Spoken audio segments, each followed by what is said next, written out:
आज मैं आपको नवरात्रि की कथा सुनाऊंगी। नवरात्रि की व्रत कथा के अनुसार एक समय बृहस्पति जी ने ब्रह्मा जी के समक्ष चैत्र व अश्विन मास के शुक्ल पक्ष में पड़ने वाले नवरात्र का महत्व जानने की इच्छा जताई। उन्होंने कहा, इस व्रत का क्या फल है, इसे किस प्रकार किया जाता है, सबसे पहले इस व्रत को किसने किया, ये सब विस्तार से कहिए। बृहस्पति जी के प्रश्नों का जवाब देते हुए ब्रह्मा जी ने कहा, हे बृहस्पति, प्राणियों के हित की इच्छा से तुमने बहुत अच्छा प्रश्न किया है। जो इंसान मनोरथ पूर्ण करने वाली माँ दुर्गा, महादेव, सूर्य और नारायण का ध्यान करता है, वे धन्य है। यह नवरात्र व्रत संपूर्ण कामनाओं को पूर्ण करने वाला है। इस व्रत को करने से पुत्र सुख, धन, विद्या और सुख मिलता है। इस व्रत को करने से रोग दूर हो जाता है, घर में समृद्धि की वृद्धि होती है, बंध्या को पुत्र प्राप्त होता है, समस्त पापों से छुटकारा मिल जाता है। जो मनुष्य इस नवरात्र व्रत को नहीं करता वह अनेक दुखों को भोगता है। यदि व्रत करने वाला मनुष्य सारे दिन का उपवास न कर सके तो एक समय भोजन करे और 10 दिन बांधवों सहित नवरात्र व्रत की कथा का श्रवण करे। हे बृहस्पति, जिसने पहले इस महाव्रत को किया है वह कथा मैं तुम्हें सुनाता हूँ, ध्यान पूर्वक सुनो। प्राचीन काल में मनोहर नगर में पीठत नाम का एक अनाथ ब्राह्मण रहता था। वह माँ दुर्गा का भक्त था। उसे संपूर्ण सद्गुणों से युक्त सुमति नाम की एक अत्यंत सुंदर कन्या उत्पन्न हुई। वह कन्या अपने पिता के घर में अपनी सहेलियों के साथ क्रीड़ा करती हुई इस प्रकार बढ़ने लगी जैसे शुक्ल पक्ष में चंद्रमा की कला बढ़ती है। उसका पिता प्रतिदिन जब दुर्गा माँ की पूजा करके होम किया करता था तब वह उस समय नियम से वहां उपस्थित रहती थी। एक दिन की बात है, सुमति माँ दुर्गा के पूजन में उपस्थित नहीं हुई। एक दिन की बात है, सुमति अपनी सहेलियों के साथ बाहर खेल रही थी।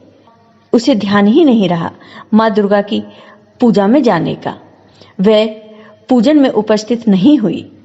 उसके पिता को पुत्री की ऐसी असावधानी देखकर बहुत क्रोध आया और वह पुत्री से कहने लगे, अरे दुष्ट पुत्री, आज तूने माँ दुर्गा का पूजन नहीं किया, इस कारण मैं किसी कुष्ठ रोगी या दरिद्र मनुष्य के साथ तेरा विवाह करूंगा। पिता की बात सुनकर सुमति को बड़ा दुख हुआ और पिता से कहने लगी, हे पिताजी, मैं आपकी कन्या हूँ तथा सब तरह आपके अधीन हूँ। जैसी आपकी इच्छा हो वैसा ही करो, चाहे राजा से, चाहे कुष्ठ से, चाहे दरिद्र से, जिसके साथ चाहो मेरा विवाह करो, पर होगा वही जो मेरे भाग्य में लिखा है, क्योंकि कर्म करना मनुष्य के अधीन है पर फल देना भगवान के अधीन है। कन्या के निर्भयता से कहे हुए वचन सुनकर उस ब्राह्मण ने क्रोधित होकर अपनी कन्या का विवाह एक कुष्ठ रोगी के साथ कर दिया और अत्यंत क्रोधित हो अपनी पुत्री से कहने लगे, हे पुत्री, अपने कर्म का फल भोगो, देखे भाग्य के भरोसे रहकर क्या करती हो। पिता के ऐसे कटु वचनों को सुन सुमति मन में विचार करने लगी, अहो मेरा बड़ा दुर्भाग्य है जिससे मुझे ऐसा पति मिला। इस तरह अपने दुख का विचार करती हुई वह कन्या अपने पति के साथ वन में चली गई और डरावने कुशायुक्त उस निर्जन वन में उन्होंने वह रात बड़े कष्ट से व्यतीत की। उस गरीब बालिका की ऐसी दशा देख माँ दुर्गा ने उसे पूर्व पुण्य के प्रभाव से प्रकट हो सुमति से कहा, हे बेटी, मैं तुमसे अति प्रसन्न हूं, तुम जो चाहो वरदान मांग सकती हो। माँ दुर्गा का यह वचन सुन सुमति ने कहा, आप कौन हैं, वह सब मुझसे कहो। सुमति का ऐसा वचन सुनकर माता रानी ने कहा कि मैं आदिशक्ति भगवती हूँ और मैं ही ब्रह्म विद्या व सरस्वती हूँ। प्रसन्न होने पर मैं प्राणियों का दुख दूर कर उनको सुख प्रदान करती हूँ। तो हे पुत्री, मैं तुझ पर तेरे पूर्व जन्म के पुण्य के प्रभाव से प्रसन्न हूँ। तुम्हारे पूर्व जन्म का वृत्तांत मैं तुम्हें सुनाती हूँ। तुम पूर्व जन्म में निषाद की स्त्री थी और अति पतिव्रता थी। एक दिन तुम्हारे पति निषाद ने चोरी की। चोरी करने के कारण तुम दोनों को सिपाहियों ने पकड़ लिया और जेल खाने में कैद कर दिया। उन लोगों ने तुमको और तुम्हारे पति को भोजन भी नहीं दिया। इस प्रकार नवरात्र के दिनों में तुमने न तो कुछ खाया और न कुछ पिया। इस प्रकार 9 दिन तक नवरात्र का व्रत हो गया। तो हे पुत्री, उन दिनों में जो व्रत हुआ उस व्रत के प्रभाव से प्रसन्न होकर मैं तुम्हें मनोवांछित वर देती हूँ। तुम्हारी जो इच्छा हो सो मांग लो। इस प्रकार माँ दुर्गा के वचन सुनकर सुमति बोली, अगर आप मुझ पर प्रसन्न हैं तो हे माँ दुर्गे, मैं आपको प्रणाम करती हूँ। कृपा करके मेरे पति का कोढ़ ठीक कर दो। माँ देवी ने कहा, उन दिनों तुमने जो व्रत किया था उस व्रत का 1 दिन का पुण्य पति का कोढ़ दूर करने के लिए अर्पित करो।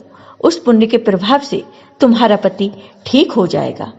इस प्रकार माँ दुर्गा के वचन सुनकर वह सुमति बहुत प्रसन्न हुई और पति को निरोग करने की इच्छा से जब उसने तथास्तु ऐसा वचन कहा, तब उसके पति का शरीर भगवती दुर्गा की कृपा से कुष्ठ रोग से रहित हो गया।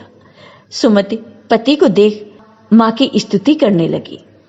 हे माँ, आप दुर्गति को दूर करने वाली, तीनों लोकों का संताप हरने वाली, समस्त दुखों को दूर करने वाली, रोगी मनुष्य को निरोग करने वाली, प्रसन्न हो मनोवांछित वर देने वाली और दुष्टों का नाश करने वाली जगत की माता हो।